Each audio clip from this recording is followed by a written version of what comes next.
திருச்சி மாவட்டம் வாத்தலை அருகே சாலையில் சென்று கொண்டிருந்த கார் திடீரென தீப்பற்றி எரிந்ததால் பரபரப்பு ஏற்பட்டது.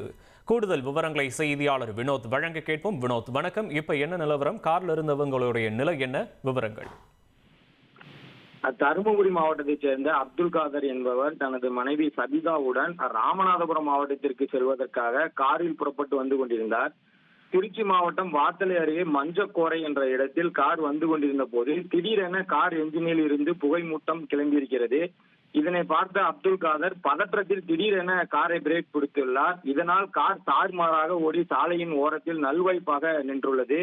காரை சட்டென பிரேக் பிடித்ததால் ஏற்பட்ட இடர்பாடுகளில் சிக்கிய கணவன் மனைவி இருவரும் சிறிய காயங்களுடன் காரில் இருந்து வெளியேறி அதிர்ஷ்டவசமாக உயிர் தப்பினர்.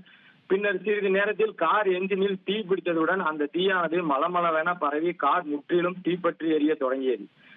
இது குறித்து தகவல் அறிந்த தீயணைப்பு துறையினர் சம்பவ இடத்திற்கு விரைந்து வந்து கார் மீது தண்ணீரை பீச்சி அடித்து தீயை கட்டுக்குள் கொண்டு வர முயற்சி செய்தனர். ஆனால் காரில் பெட்ரோல் டேங்க் முழுமையாக நிரப்பப்பட்டிருந்ததால் தீயை கட்டுக்குள் கொண்டு வருவதில் தீயணைப்பு துறையினர் பெரும் சிரமம் அடைந்தனர். தொடர்ந்து நீண்ட நேர போராட்டத்திற்கு பின்னர் தீயணைப்பு துறையினர் தண்ணீரை பீச்சி அடித்து தீயை அணைத்தனர். இருப்பினும் இந்த சம்பவத்தில் கார் முற்றிலும் எரிந்து தீக்கு இரையானது. திடீரென கார் தீப்பிடித்து இருந்த இந்த சம்பவத்தால் அப்பகுதியில் பெரும் பரபரப்பு ஏற்பட்டது. நன்றி வினோத், விவரங்களுக்கு நன்றி. இனி செல்லும் இடமெல்லாம் செய்தி.